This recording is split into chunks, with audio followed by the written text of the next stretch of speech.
Hi,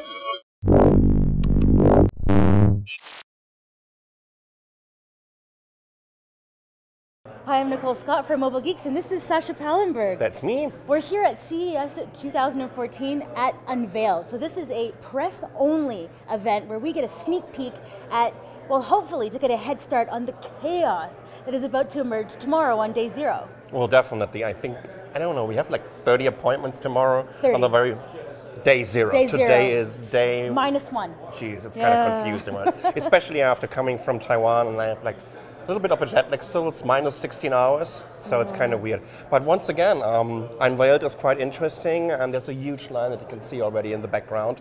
We're gonna hopefully see a lot of new and interesting products. We've already had a briefing, and we saw a bunch of new Lenovo products. Yeah, the Lenovo knocked it out of the park. Totally. I am so impressed with.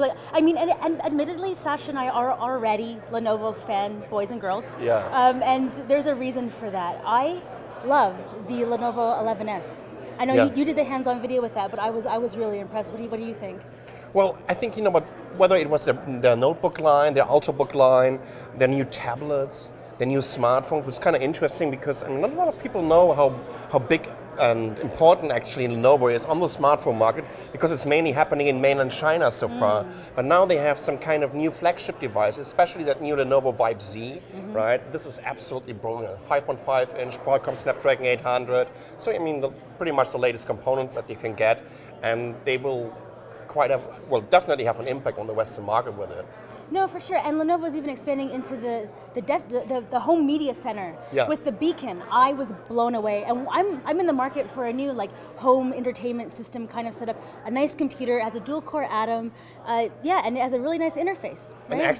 And basically, it's a private cloud, right? Yeah. This is all about privacy. And when you remember all these network-attached storages in the past, they kind of look very geeky. It's something that you want to give to your admin, but this is more of a design statement. This is something that brings a NAS platform into your living room for the very first time, and I really like this. Entry-level price point is $199 without any hard drives. Well, and the thing that I'm looking forward to CES in general is figuring out how the private cloud is going to emerge. Because when you look at home automation, this is definitely one of the areas where I want to see what's next. How is it going to be easier for the consumer? I mean, even me, I'm like, ugh, setting up something at home. And I shouldn't feel challenged like that. I mean, it's my job to be in tech, but even still, I'm like, my roommate isn't as tech savvy. If it breaks when I'm not there, what's going to happen? The messages I get. So I mean, like, even if I know how to use it, is my entire ecosystem to know how to use it? I mean, this is all about having a plug-and-play system, right? You're going to connect it to your Ethernet or to your Wi-Fi. You're going to connect it to your TV. You have your little app for Android on your tablet, on your smartphone, and there you go. You can immediately start to use it. Like if you would set up a Dropbox account, and I think, you know what, you need to make sure that this obstacle that a user have to overcome to finally use your service, use your platforms, are very, very low. Yeah, so my favorite product, while we're still on Lenovo, was the Lenovo ThinkPad 8. Okay. I was blown away by this Bay Trail, HD display, really great build quality, and they have a micro a USB 3, which I've never seen before in a tablet, and then they had it into a USB 3 dock with 2 monitors, and I had 4 things going, right? This really, to me, showed the power of Bay Trail, right? Like, you know, it's all about productivity, like hard CPU computing, and not just like graphics and like, you know, fun stuff, like real things that like will help you with your daily life. It's basically a little computer in your pocket, right? It's not only a tablet, it can also be your little small ultrabook on the go in combination with the Bluetooth keyboard, but you can just use it in combination with this docking station as a desktop PC. Right, and it starts at, what was it, like $349 or $399? $399 for the 64 gigabyte. I'm not sure if it was SSD or eMMC, but it looked, you know, very responsive, and the performance was really good. I have a different favorite, and we actually did a video of this, even though that we're really not covering this market at all. They have a new 28-inch 4K screen, and this one costs only $799, which finally brings 4K to the desk. That's going to be really interesting to see how the competitors are going to react on this, because we also know, you know, we have these HPs, we have Dells around, even LGs, and they have quite some hefty price points. But this is below, not only below $1,000, but below $800. And it's going to be a game changer, definitely. It's going to be my next screen, definitely. Definitely. So actually, why don't we take this time to go and check out all of Lenovo's amazing lineup? Exactly, let's do that. And by the way, I think they opened the doors. And I have a new portable tablet. It's a little big, but it's actually meant for at home. This is the Lenovo Horizon 2. It's 15 pounds, so I'm going to put it down right now. And then it kind of goes into a desktop mode, right? So you can kind of do TV stuff on here. It's a Windows-based PC. You can flip around for pictures, but the interesting part is when you lay it down. So this is meant to be a tabletop PC, right? It's very thin for how big it is. It has the 4th generation Core i7, the U series, so it's a mobile processor. It also comes with an NVIDIA GeForce GTX, the 800 series. It's only 19.5 millimeters thick, which I think is pretty good for something that gives you 4 hours of battery. So one of the things that I really do like about it is if you have the app on your Android device, we'll start with one, and then kind of like, whoosh. I wish there was a sound effect for that because it just looks so cool. And then what happens is it's reading the device, and then you can have photos directly from the device.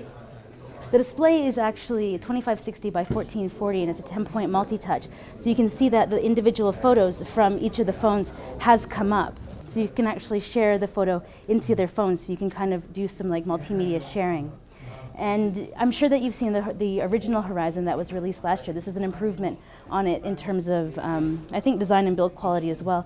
If you kind of spin around to this side over here, you can see that there's a variety of ports on here. So you can kind of have like a desktop replacement. We have HDMI, 3 USB 3.0s, there's a headphone jack there, and that would be the PSU. So like I mentioned, it does give you 4 hours of battery. Along the bottom, we don't have much else. Around the other side, we have the power and the volume rocker like would be on any tablet. If you're looking for the ultimate kind of all-in-one with a lot of versatility around the home, this offers you a lot of really good design statement and a lot of interactive and fun activities around the house. So this is the Lenovo Horizon 2. It goes for $12.99. It should be going on sale in the near future. It goes up to 1 gigabyte of storage, 8 gigabytes of RAM, and it's got an NVIDIA GTX graphics card in it. Really, what more can you ask if you want something that's high power, high performance, and is a little different at home? I have one of the most exciting Bay Trail tablets that I've ever seen in my hands. This is the ThinkPad 8. So it's 8.3 inches. The build quality is out of this world. If we take a look at the back, it's got an aluminum design. It has that great kind of ThinkPad build. If we look around the edges there, it's kind of got like a nice rubber, like polycarbonate something, and then on the back it's got this like kind of like composite material. It's really beautifully designed.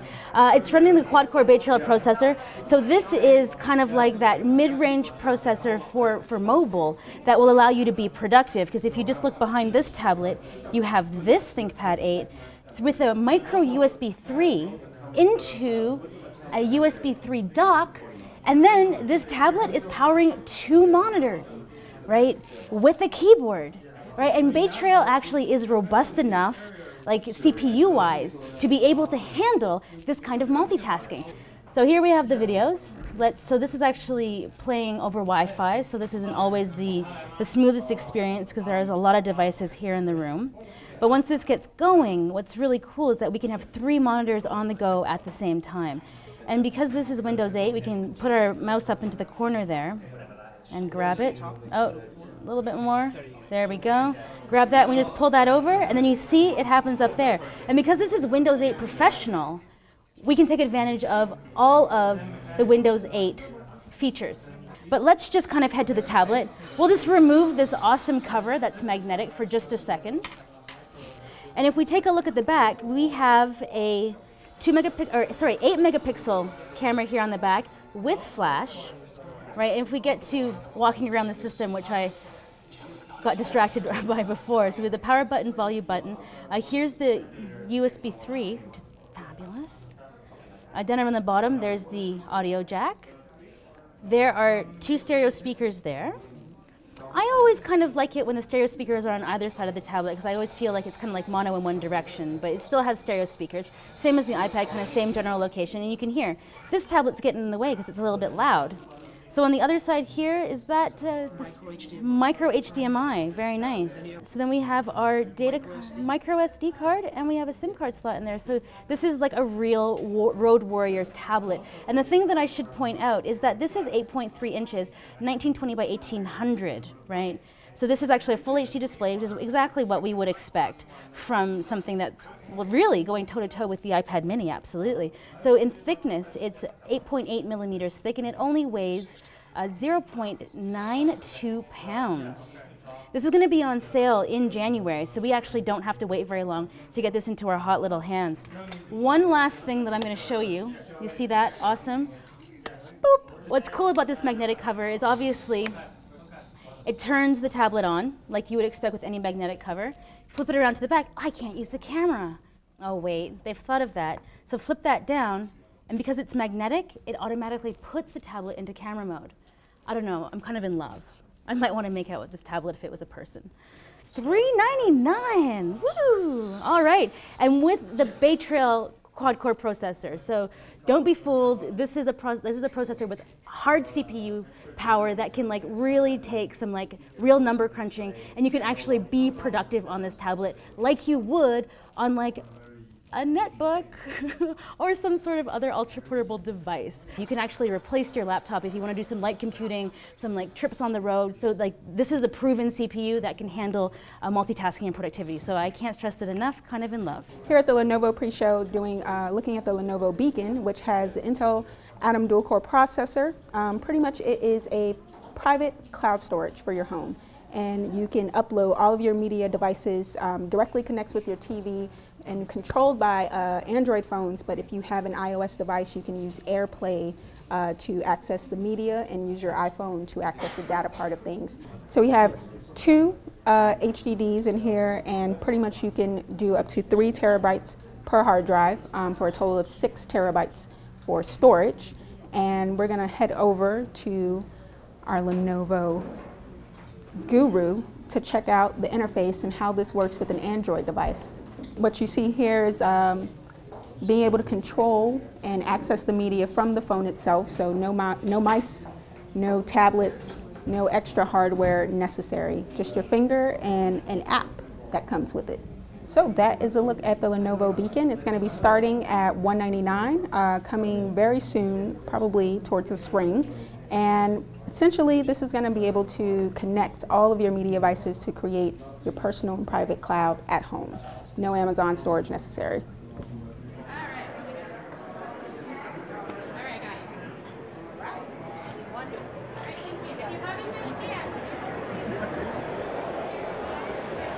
So here we are. Here we are on the show floor. The madness has subsided. We've got to check out a bunch of different stuff. There's a lot of stuff in here. Oh my God, I mean, I would guess like roughly around 100 companies. Around 100 companies, and we walked in incredibly overwhelmed and then kind of going, so what exactly should we shoot? And we definitely found some really cool devices. You know, I think in general this big topic can be, it's all about wearables, it's all about little smart technologies that are actually finally having an impact on our everyday life. No, it's really true. There's a lot of a lot of fitness trackers that are appropriate for women. There's a lot of smart watches and kind of like fitness watches. The fitness section has really come up this show. It's been like, I think the biggest area for wearables that I've seen in this room. Yep, and health. And health. And very, very simple things. We saw this smart toothbrush, which was, in my opinion, was absolutely amazing because it's about sensors, it's about gathering data, and it's about, you know what, letting you know how you're actually using a toothbrush, and with a little bit of a gamification interface, which would be very interesting for children.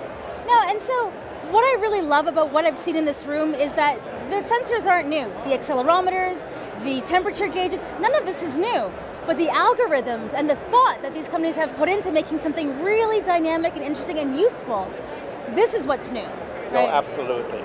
Well, just to sum it up, right? I mean, we still have 2 days to go before CES finally is starting, but we can definitely tell that there is this trend. It's all about wearables. It's also about automotive, and that's why we're standing right in front of one. This giant car here. So why don't we actually just check out some of these videos that we've been talking about? Absolutely. Here we go. We are over here at the booth of Colibri with. They have an absolutely amazing and interesting and new device, actually a smart toothbrush, can I say that? Yep, it's exactly what it is. It's actually the world's first smart electric toothbrush.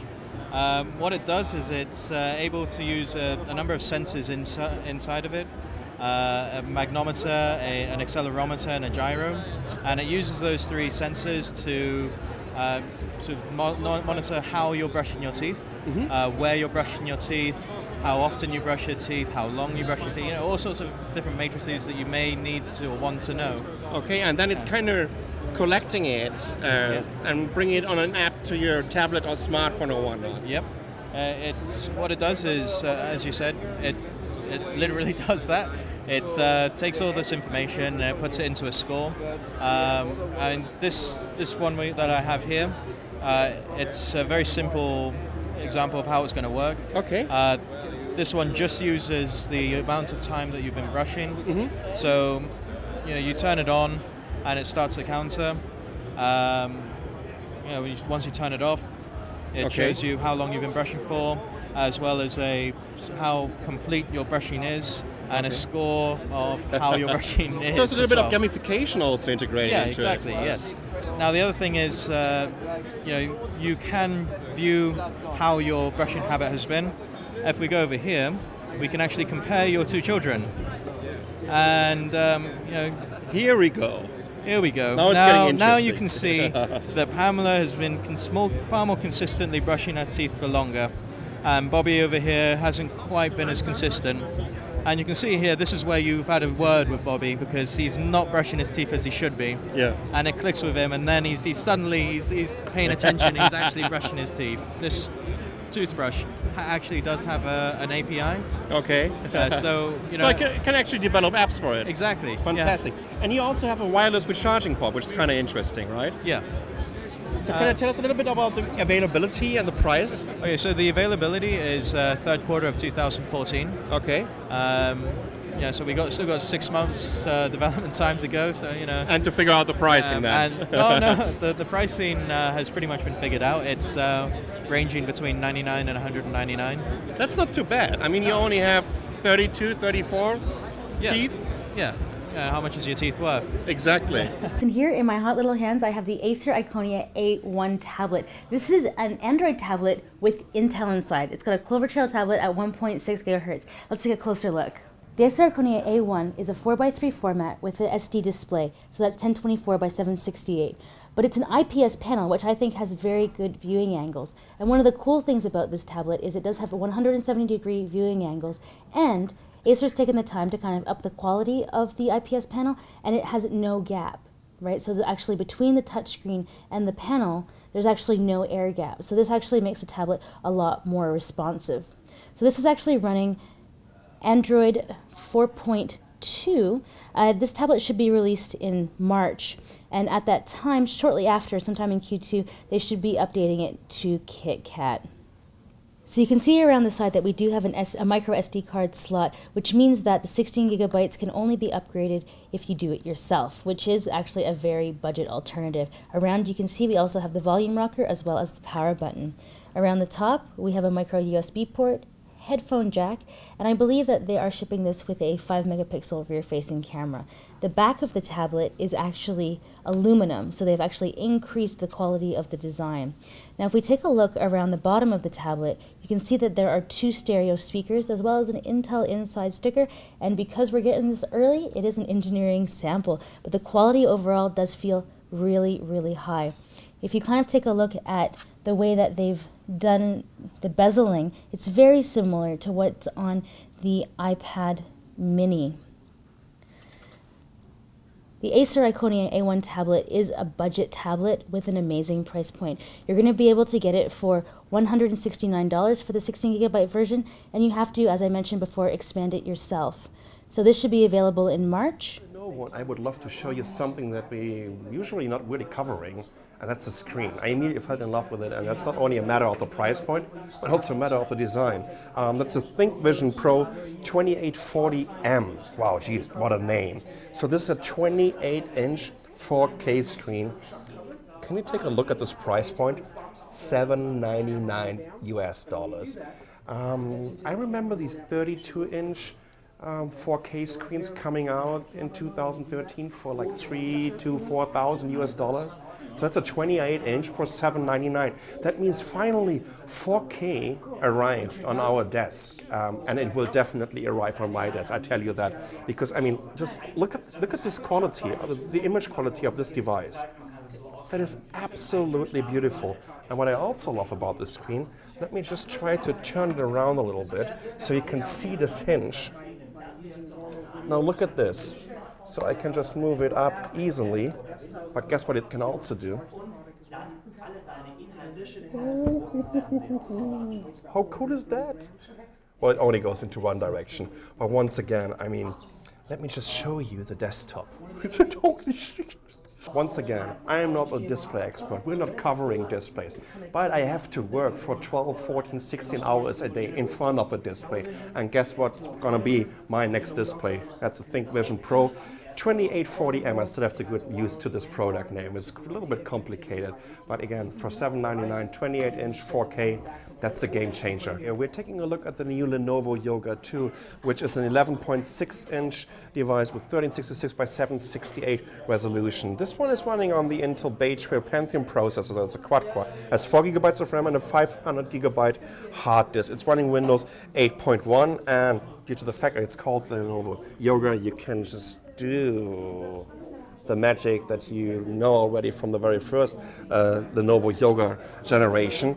And what's interesting about this, not only that it's running Windows 8.1, it has 8 hours of battery life, but in general for $599, you're getting a very, very decent entry-level Lenovo Yoga right now. I mean, they brought it down to a price point where it's just so competitive to get an Ultrabook, which is kind of embracing this two-in-one strategy from Intel, where whether you're going to have an Ultrabook or you can also have a kind of tablet mode by just turning it around like this.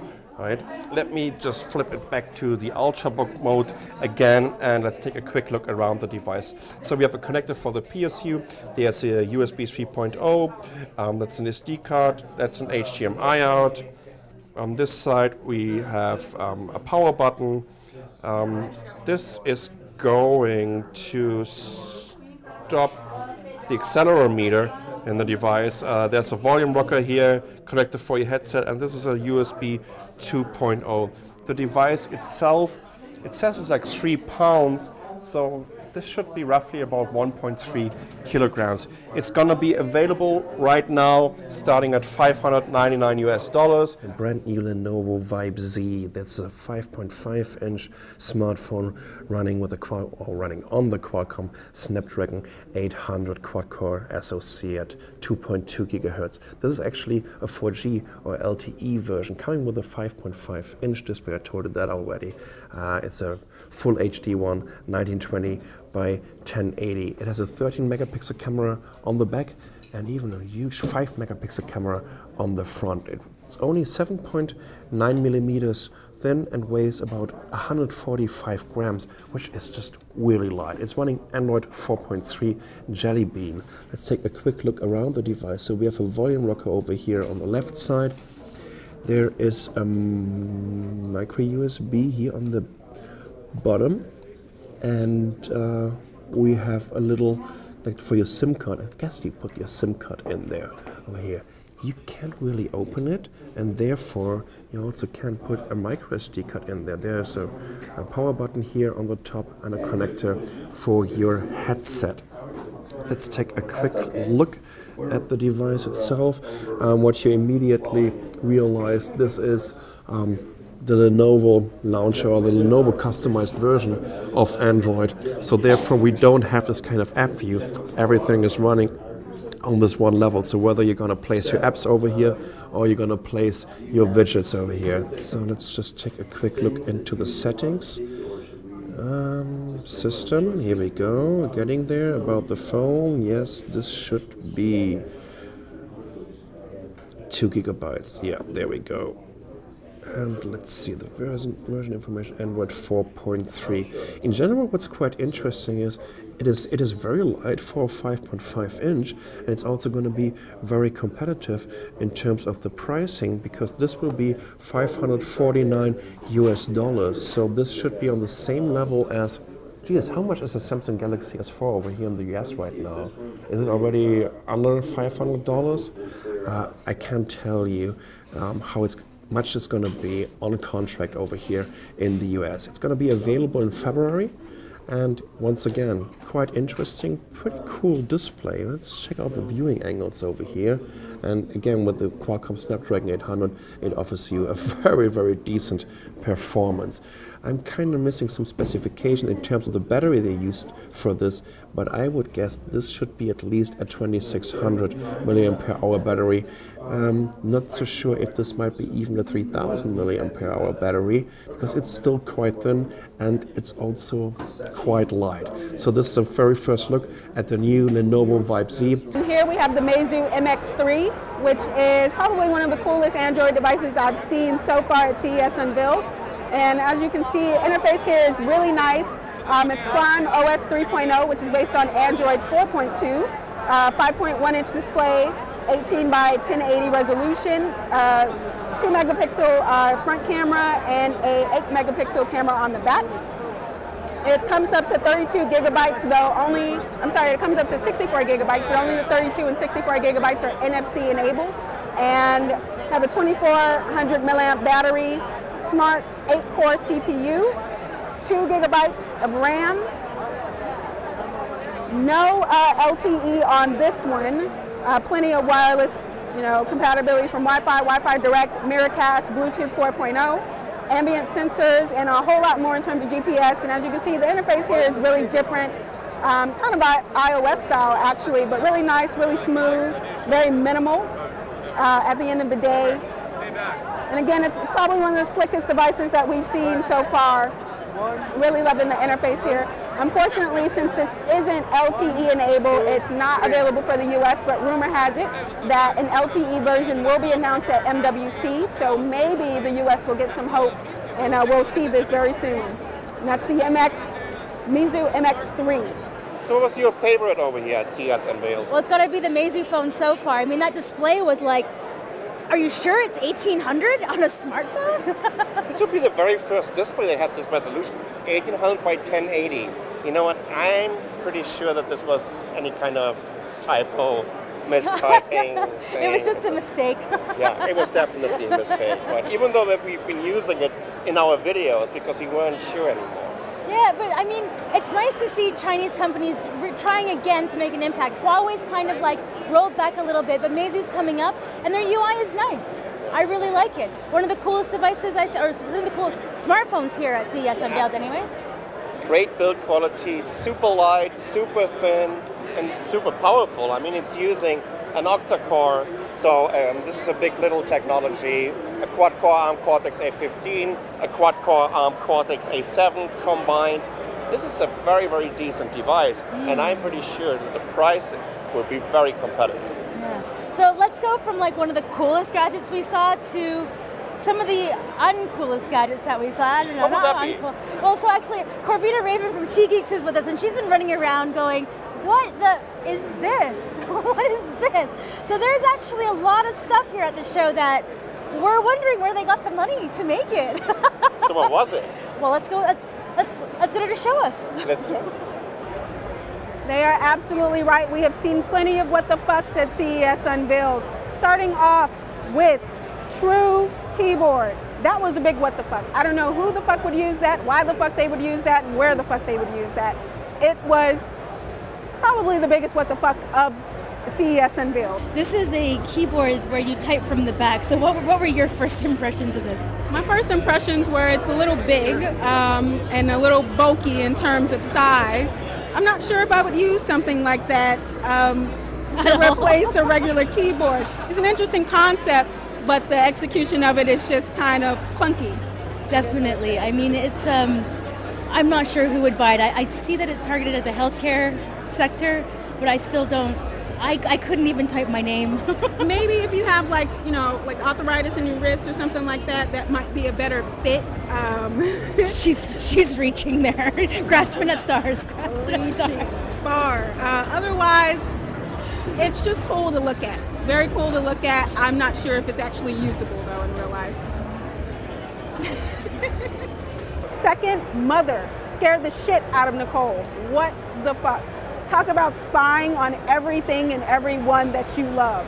Not a good idea. I don't know if it's creepy or not, but it's called Mother. So this is a device that you place in your home. It connects to the internet and it's powered. And then it works with these things called cookies. So this is 222, available in April. And then it comes with 4 cookies. $99 if you buy them separate for 4. Now, you spent all this money, what happens? So you leave this at home and then you put the cookie onto anything that you want to track. Your kid, your toothbrush, your espresso maker, your fridge. But what's interesting is, well, this only has an accelerometer and a temperature meter inside. So really there's not too many crazy things involved in the actual tech of this tiny little cookie. But it transmits this to the internet where there's an app that you can see all the information. So if you're tracking your kid goes to school, and then when the cookie gets closer, then proximity-wise, it'll know that your kid's home. Right? If you brush your teeth, how often the kid is actually brushing his teeth. Right? So if this is attached to the toothbrush, it would be awkward. But anyways, it will tell like how long the child brushes the teeth or all these other things. With the espresso maker or the fridge if you're snacking. So they've actually developed some like really complex algorithms around the mother and the cookie, and very simply around a couple of sensors. So this is actually a creepy product, but it's rather innovative because of the more complex things that it's done with something so simple. And then Spiro, this ball that's pretty much controlled by an iPhone, as if we don't have enough things that are controlled by an iPhone, like your brain. What the fuck? So this is a Spiro 2B. It's a tube shape. And basically, we're doing some different things with Spiro. So obviously it's a different form factor. This model goes 5 meters a second, which is over twice as fast as our Spiro 2.0. This thing goes about as fast as most people can run. You can hit little jumps. So we have these little jumps about this tall, and it'll get about a meter of air off that jump. Can you show us this one in action? Yeah, so let me show you how it works. So this is the app. In order to connect to it, I touch it. So I'm going to get down here. So is this an NFC module that you're using for it? Well, it's Bluetooth Low Energy, and we can do range with that, and it knows. So it's always going to be on. Yeah. Because Bluetooth Low Energy uses very little power. So anytime you just tap it with your phone, you'll be able to connect to it. Once you're connected, you have the same controls as our Spiro ball. So you aim it. So I'm aiming it so the back of the robot is facing me, and now I just have a joystick. So if I push away with the joystick, the tube goes away. If I pull it towards me, it turns around and comes towards me. And of course, it's very fast. It's very maneuverable. You can see with these different tires. So you'll see this one is white and that one's black. So Spiro 2B is going to be very customizable. You'll be able to put different tires on it. So these are the nubby off-road tires. You'll also be able to put tires on these slick tires for racing or to get like really fast. You'll be able to put different hubs on, like different colors, different chassis. That's amazing. When is it going to be available here? So it'll be available probably early fall, and the price point isn't totally set yet, but it'll be under $100. So also an Android app for it? Yep, Android as well as iOS. There you go. This is Corvita Raven wrapping up WTF at CES Unveiled. Back to Sasha and Nicole on what's not, what the fuck. Holy shit, that was really weird. I mean, if you're into this and if you really want to learn this, well, there you go, but I'm not that guy. Me neither, not so much for me, but leave us a comment if you're that guy. Well, anyways, I think it was a great kickoff day for CES. Can't wait to get on the show for tomorrow, to go to all these press conferences. Our day is starting at 8 p.m. tomorrow, and it's ending at 9 p.m. Rock and roll. Rock and roll. So tune in tomorrow. Absolutely. Thanks for watching. So wow, was today super busy, really crazy. Action-packed from top to bottom, beginning to end, morning to night. But it And started. we're still not done. It started off. Yeah, we're on our way to PepCom. It's still not over. But Roland and Kazi got up at 8 a.m. to go to LG, and it was a phone that was already released. Yeah, phone that is flexible. The It's LG flexible. Flex, which I'm not sure how flexible I want my phone to I be. like it. I crack a lot of displays, so I like the idea that it's more durable. But for a news day of like, ooh, look at this crazy new phone, it was something that was already out. Yeah, no. When I think of the LG Flex, I just think, in terms of sitting on my phone, I won't have to worry about it breaking in the meantime. That's true. That's true. If the curve is properly curved. So after LG, I actually went to Huawei. They launched their new phablet, 6.1 inches. It's the Huawei AscendMate 2. Nice. What are they doing here? Yeah, so Huawei's trying to make like an entrance from China into the U.S. market. Okay. They just made number 3, right? Okay. In terms of volume. Nice. Right? They're trying to come up actually as like the new Apple. That's quite ambitious. It is, but it's kind of for all the reasons that I hate Apple, because they're trying to create like a controlled ecosystem where they're simplifying Android and keeping things like just so for developers. So it's not my way that I like for developers to maybe grow applications, but it's the way that Huawei's trying to go, and it's actually working for them. Okay. Yeah. We'll see how that pans out once it hits the States. So let's check out the hands-on of that. And here we are at the Huawei press event at CES on day 0. I have the Huawei AscendMate 2 in my hot little hands, and you can see, well, my hands do look a little because this is a 6.1-inch smartphone. Huawei has done some interesting things. They have a smart cover here that goes lengthwise. So for right-handed people, this is really good for being able to check your notifications because as it's a phablet, it's a little bit long. I mean, I don't have the biggest hands, so this is kind of an example of Huawei thinking ahead. Huawei's actually done a lot of really interesting things with this device. It's 6.1 inches high. It's a 720p display. It's got a Snapdragon 400 processor with 2 gigabytes of RAM. It's fairly thin, 9.5 millimeters thick. We have a micro USB here at the bottom. And one of the coolest features, the only one that I've seen actually has is this micro USB here will actually charge another phone. So the 4050, so the 4050 milliampere battery inside the Huawei AscendMate 2 will actually charge another device. So that's actually really cool. Another thing that Huawei's done here is, well, we are in the age of the selfie. That was the word of the year. So up here we have a 5 megapixel front-facing camera. On the back we have a 13 megapixel shooter here. There's a LED flash there, and we only have a stereo speaker. I'm going to take a walk around the system while I have it closed here. So like I mentioned, 9.5 millimeters thick. We have a power button. We have the volume rocker up over here. Here we have the headphone jack. There's a noise canceling microphone there. There's the earpiece, and then around here we don't really have much else. Let's take a quick look at the UI. So Huawei's done some pretty, well, there's a system update coming up here. Yeah, no little track, no notifications there yet.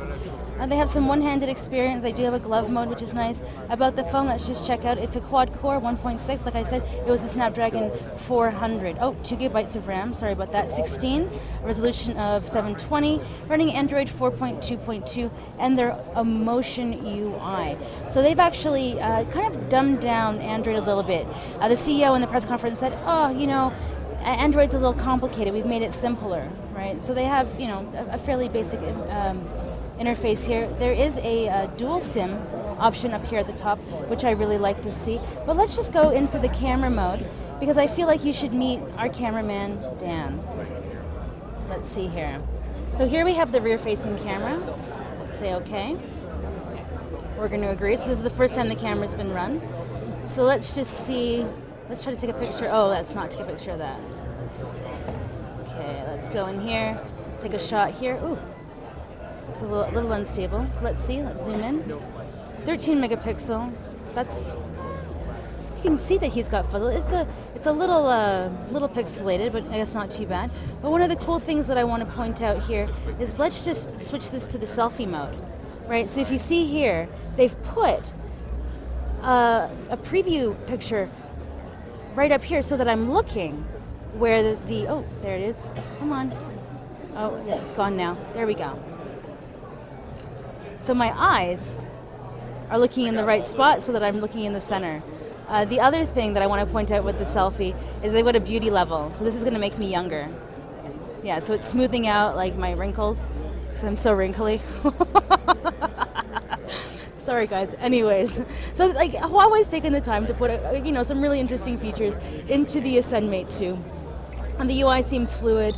We don't have word on pricing right now, but it is going to be LTE, so that's great. So the next thing that happened today was Asus. They launched a product that was like, who came up with this? That Transformer Book Duet, 4 products in one.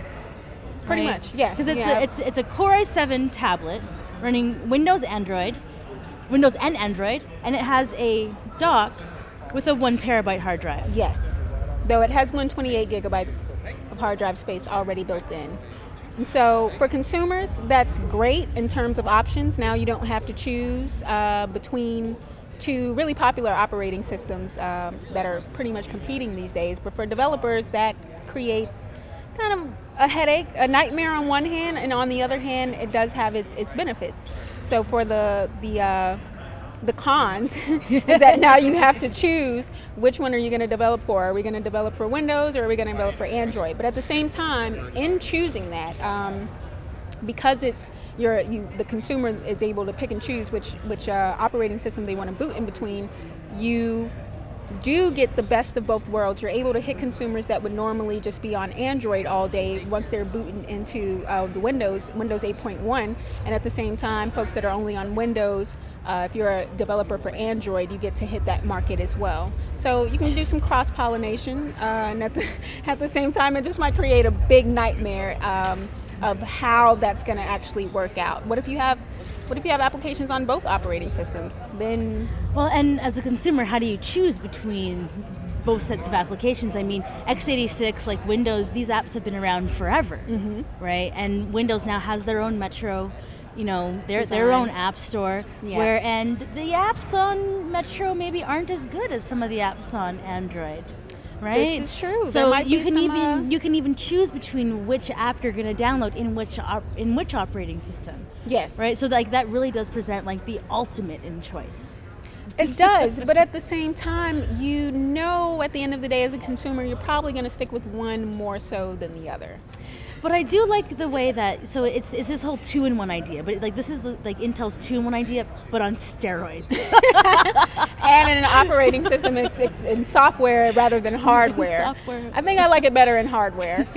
For software, I just think it's going to cause complications because it's not like you can just easily switch between these 2 operating systems. It's not like they're even like compatible in that way. So again, I think it would be a trade-off. You're going to have to pick and choose which one you're more likely to use. Yeah. And then there may be applications that you're like, okay, for more power and more productivity, I may switch to Windows, but when I'm just leisure and just chilling, I'll be in the Android side of things and leave it at that. But the thing that does get me like the most excited about this product is imagining opening Android and then downloading Quadrant and running it on a Core i7. That's going to be awesome. The score should be good. The score should be pretty good. So why don't we check it out? Hey, Andrew here for tabletblog.de. I'm still at Asus and now we want to take a closer look at the new Asus Transformer Book Duet TD300. It's a new Ultrabook convertible, however you want to call it, and it's actually quite interesting because it runs Android and Windows 8.1. So it has specs like a normal Ultrabook. Inside is an Intel Core i3, i5 or i7 processor, as well as 4 GB of memory and 64 or 128 GB SSD. But inside the dock there's actual real hard drive, not an SSD, a normal hard drive. And you can get that with 320, 500, 750 or 1 terabyte. So you've got quite some options, and if you go very high, I'm sure you will pay quite a lot for this design. So let's quickly go around the device. This is a 13.3-inch display. The resolution is 1366 by 768, so it's not full HD but 720p at least. Then we've got a webcam here on the top, nothing else. And if we go to the side here, we've got nothing. And on the bottom, we've got a Windows button. Then the ports for the keyboard dock. Then we've got here the power plug, a headset port, and nothing here. Then on the top we've got a couple of fans because we've got a Core i processor inside. Then we've got a power button, a rocker switch for the volume, and nothing on the other side, and no camera on the back. I mean, you don't need it with a 13.3-inch device. It's actually quite heavy in one hand, but with those specs it couldn't be much lighter. So let's go around the keyboard dock. As you've seen, we've got no USB ports on the tablet itself, but we've got a USB 2.0 on this side and a USB 3.0 port on the other side. There's also an Ethernet connector, a power plug, and an HDMI out. Nothing on the back. It's a standard chiclet keyboard that we know from other Ultrabooks from Asus, and there we've got a little Android key to switch between the operating systems. Okay, this is a quick hands-on with the Asus Transformer Book Duet TD300. I'm Andre for tabletblog.de. Thanks for watching. So at Asus, we have Android and Intel coming together here in the US for the first time. I mean, that's a pretty big deal for us. Yeah, absolutely. So there was the K900 from Lenovo, which I have, but that was for China only. So I've actually been using the K900 for a couple of months now. How's it running for you? I like it. I mean, the battery life is good. Okay. Right? I'm not playing any big games, but I'm actually not a big gamer. For productivity, it's fine, but it's the battery life that I really like. Okay. Right? Solid build quality, long battery life. Can you get through a whole day with it? Totally, absolutely, yeah, absolutely. And fall asleep, and my alarm will go off in the morning. Nice. Yeah, important. Nice. So we have the Asus, the 4, the 5, and the 6. Yeah. All hitting the U.S. markets for great prices of $99, $150, and $200. I mean, I don't think you can get any better than that. Google has probably done the best in terms of price points off contract. Yeah. But this sounds like Asus is going to take the cake on that one and really steal a show. You know, the thing that I've always heard about Intel is that they can't compete with ARM because of pricing, right? And Asus totally got rid of that notion with, what was it, the phone pad, their 7-inch tablet/phone. Oh yeah, yeah. Right, so that they had that one, and that came in at a really competitive price point, and that was the first time where everyone could stop saying, well, it's Intel, it's more expensive, they can't compete with ARM on pricing. And like now, Asus has done it again, where the Zenphones are competitively priced with ARM processors. Absolutely. Yeah. And it seems like the specs are adding up, and I mean, they're definitely fitting into every category that's dominating the U.S. market right now between 4-inch, 5-inch, and 6-inch displays at this point. And there was the stylus, which you were excited about. Yes, very happy to see that I can use a regular pen as a stylus. Thank you. Thank you very much, Asus. That's a very, very important point, especially for the 6-inch phablets. You know, those things just don't quite feel the same without a stylus to use. I think that's necessary. So Sasha was actually the one who got to spend, basically, Asus had so many products, he spent the afternoon with Asus. Nice. So let's check out his videos. Hey guys, Sasha from Mobile Geeks here. We're taking a very first look at the new Asus Zenfone 4, which is an amazingly inexpensive smartphone from Asus that they just launched over here at CES 2014. It's based on the Intel Atom Z2520, so that's an x86 dual-core processor, and it starts at $99 US. Weighs only 150 grams. You can tell right away when you're holding it in your hands. It's just so light. And in terms of how thin it is, it's in between 6.3 and 11.2 millimeters. You can see it's a little bit curved on the back, which makes it really feel good in your hands. Besides that, it's coming with 1 GB of RAM and has 4 GB of internal storage that you can upgrade with a micro SD card. It's based on Android Jelly Bean 4.3 and will get an Android 4.4 update very, very soon. At least that's what they're stating here. And it's also using the Asus Zen UI, which is a customization of Android, but you know what, actually without really screwing the almost vanilla experience of it up. There's a 5-megapixel camera on the back, and there's an 0.3 megapixel camera on the front, and it has an 1170 milliampere hour battery. Can't tell you anything about the battery life. It comes in black, white, red, blue, and yellow. Actually, you can see it over here in the back. Oh no, well, almost. These are the accessories, of course. Let's take a quick look around the device. I would guess that the micro SD card, not the micro SD card, the micro USB connector is here on the left side. There's nothing on the bottom. We have a volume rocker on the right, a power button on the right, and a headset jack on the top of it. And you can see this Intel Inside logo on the back. So it's quite impressive to see that Asus is launching this amazingly inexpensive line. Hey guys, Sasha from Mobile Geeks here. We're taking a very first look at the Asus Zenfone 5, a very inexpensive 5-inch smartphone, which starts at $149 US. It's based on the Intel Atom Z2580. It's dual-core 2 GHz x86 processor, and it's running Android Jelly Bean 4.3. It comes with 1 GB of RAM and has 4, 8, or 16 GB of internal storage that you can also upgrade with a micro SD card. Let's take a quick look around the device, which comes again with a 5-inch display, 720p is the resolution. There's nothing here on the left side. We have a micro USB on the bottom. There's a volume rocker, a power button here, a jack for your headset, and a microphone here on the top.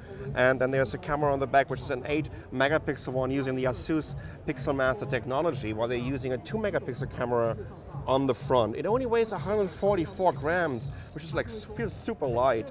And you know what I also love is you can see these concentric circles here on the front a little bit. So this is Asus design. Besides that, in terms of how thin it is, it's kind of hard to tell because they're saying in between 5.5 and 10.3 millimeters. So you can see it's kind of curved on the back, you know what, which feels really, really good. Let's take a quick look around their system here, because they kind of optimize it. They call it now Zen UI, which is like a new customization of Android. And we always know that we knew that Asus wasn't really messing around with Android. They had a very, very clean interface. You know what, I love the quick settings here. You see right away. Let me just switch to the other settings, and let's just double check it. Yes, this is Android 4.3. It's this kind of iconic Asus weather widget here. And besides that, it feels pretty much almost like a vanilla experience of N. And as you can tell, it is blazingly fast. Once again, this is $149. I would guess for the 4 GB version, and then you should kind of expect that the 8 GB will be $179, and the 16 maybe $199 or $229. The Asus Zenfone 6, that's a nice new tablet that they just announced over here, and I think this is also not only based on the Intel Atom Z2580, because compared to the Zenfone 5 and the Zenfone 4, which are using the 2520, this is using the 2580. That means you're getting a dual core with 2 GHz clock speed. It has 1 or 2 GB of RAM, depending on which version you're getting, 8 or 16 GB of internal storage that you can also upgrade with a micro SD card. It's based on Android 4.3, and they're using the so-called Zen UI. So this is a customized version from Asus, but still, you know, they're not really messing around with it. It's still very clean and almost like an Android vanilla experience, as you can see over here. Well, unfortunately, this one didn't really work that well now. I don't know who was playing around with it earlier. Here we go, finally. It's just very fast, right? And let's just go back here. Oh, here we go. So let's take a quick look around the device, which also sports. This should be a 2-megapixel camera on the front, and there's a 13-megapixel camera on the back, which is using Asus Pixel Master technology. You know what, let's actually just check this out, because it should also come with this nice little burst mode. Saw that? Woohoo! Well, I guess I'm still kind of shaking, right? Anyways, let's take a quick look around this. There's almost nothing here on the left side. There's a micro USB connector on the bottom, power button on the right side, volume rocker on the right side. There's a headset connector on the top, microphone here. That's a 30 megapixel camera on the back. What about the battery in there? They say it's a 3230 milliampere hour battery at 3.75 watt voltage or ampere voltage. It's offering you like 12 to 13 watt hours. So this should be good to easily get you through the whole day. It's also very light, well, compared or in relation to how big it is. This is like 200 grams. And it's in between 5.5 and 9.9 millimeters thin. As you can see, it's also curved, which feels very comfortable when you're holding it in your hand. In general, I think, you know what, Asus absolutely killed it with it. Once again, the pricing, I think this one was $199, wasn't it, James? What was the pricing for this one? $199? $199? Yes. Okay, so $199 US, and I think this is very competitive for a 6-inch tablet. By the way, last but not least, I should maybe also let you know about the resolution. So this is a 720p device. It's not 1080p, but somehow they really have to justify this price point. But once again, I've never seen a tablet of this build, quality for this price point. So if you can sacrifice a little bit in terms of the PPI here, going to a 720p display, I think you're getting an amazing device for this price. So Intel actually had their big press conference today. They had their keynote tonight, and then they had their press event in the afternoon, which was with Muli Eden. I love Muli Eden. He's a funny guy. Nice. What did he talk about today? So he had a vision of the future that was a little bit crazy. He had pictures of eyes with chips inside, and then he imagined a future where processors were going to equal the amount of neurons in our brain. Wow. So he was doing some funny math on stage, yeah, and saying like, in 12 years, Intel's chips are going to be able to have as many transistors as our brain. And so he was presenting a future that was going to be like the science fiction minus the science. And he's a funny guy, so it was actually a really entertaining keynote. Good. But that sounds a little scary otherwise. It sounds a little scary otherwise, but the thing that came out of it was, and so Intel has their perceptual computing that they've been talking about for a little while. The 3D cameras, you know, bringing the Minority Report to where we are today. Yep. But now they're going, all right, we've made the 3D camera so small that they're putting it directly into the laptops. And so they've renamed it from a name that only developers could love, the perceptual computing, to a name that maybe the consumers can get down with. So it's the 3D RealSense camera. So this is the RealSense. Okay. Right, so Muli's whole thing was like natural, intuitive, kind of like, and then he showed this awesome video. You know that frog that tries to eat the bugs in the smartphone? Mm-hmm. So that's kind of what Intel's going for with this. You don't have to think about it. That frog was really thinking about eating those bugs. He really thought they were actual bugs, too. He went for it, you know what I mean? And so that's what they want, that we're going to interact with our computers without having to think about it. And how do they see this kind of perceptual computing coming into play in that?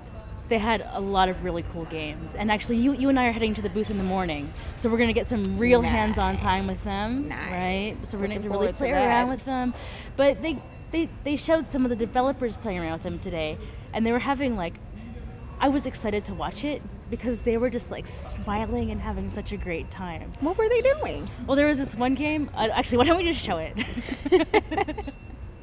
So today we are introducing the new brand of all this perceptual computing. You don't have to mess with this complicated name. It's going to be Intel RealSense technology. Today we're introducing the Intel RealSense technology. Is a family of hardware and software products that will make the human-machine interface natural. Our first product is going to be the RealSense 3D camera, and many products will follow. Everything will fall under the umbrella of Intel RealSense technology. I'll give you some demos, and I'll show the experience of some of the discrete cameras and some of the Intel RealSense 3D technology and share with you what we believe we'll do. If we are speaking about user experience, we capture 5 major ones that we believe will change the way that we interact. First of all, it's going to be capture and share. We are going to capture things in 3-dimensional. We are going to share it with each other. Then, immersive collaboration. If you are working with 3D camera and you know the depth, I can extract your face and your body for the background, and I don't need to spend all these unnecessary bits when we communicate. I can change the background, I can immerse it, and we'll see it later on. We can interact naturally. We'll interact the way that we interact with each other, with our hands, with our gesture, with our fashion. I'm happy. No, the computer will be able to track with the 3D camera exactly my facial condition and know what's my mood, and we know how to interact accordingly. We speak to the computer, and the more we advance the NLP, the natural language processing, the more we use it, and you'll see it today as I move forward. Gaming and plays are going to be different, and last but not least, learning and education. I believe that with this technology, by changing the interaction between the human and machine, we'll change it altogether. Ha! Ha! Ha! Ha!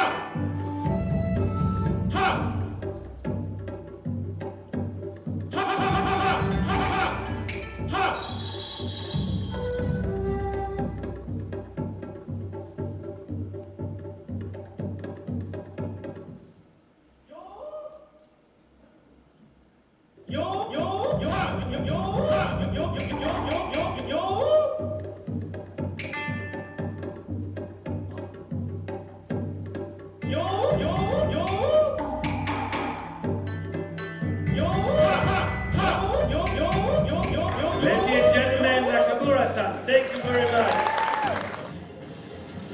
So I have to protect this guy from the lava, and as you can see, I can use my entire hand.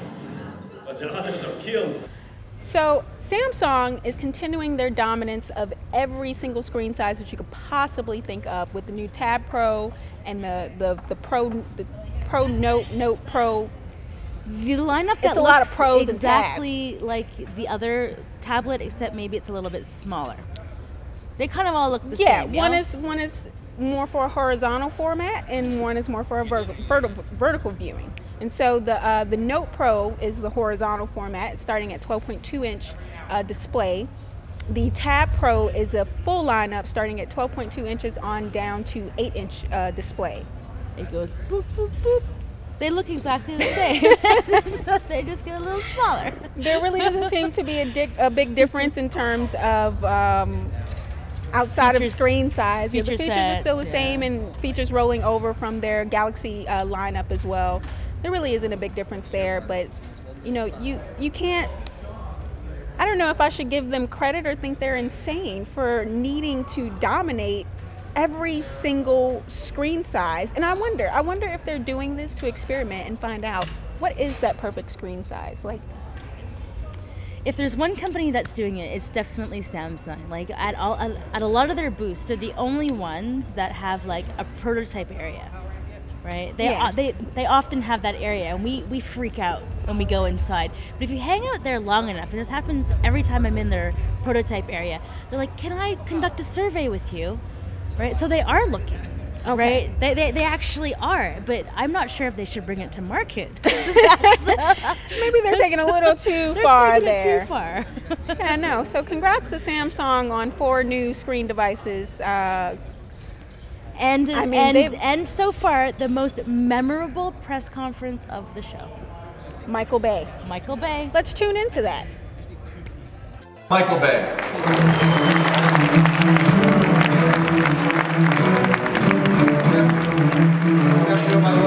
How is everyone today? My job as a director is I get to dream for a living. Michael, you know, you're known for such unbelievable action. What inspires you? How do you come up with these unbelievable ideas? I create visual worlds that are so beyond everyone's normal life experiences. And Hollywood is a place that creates a viewer escape. And what I try to do is, as a director, I try to The type is all off, sorry, but I'll just wing this. Tell us what you think. Yeah, we'll wing it right now. I try to take people on an emotional ride, and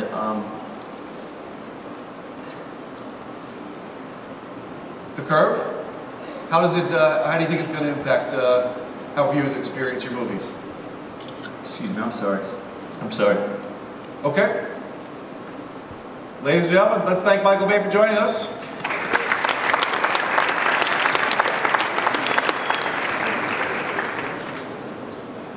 So, let's talk a little bit about some other UHD TVs and some other wonderful things we've got going on. Sorry about that, folks. Okay, look, right there. Michael's got a lot of great things going on. We're going to be very excited to be part of what he's doing and how people are watching TV on a Samsung Curve UHD TV. It truly is going to be more engaging and more stimulating. Thanks again, Michael.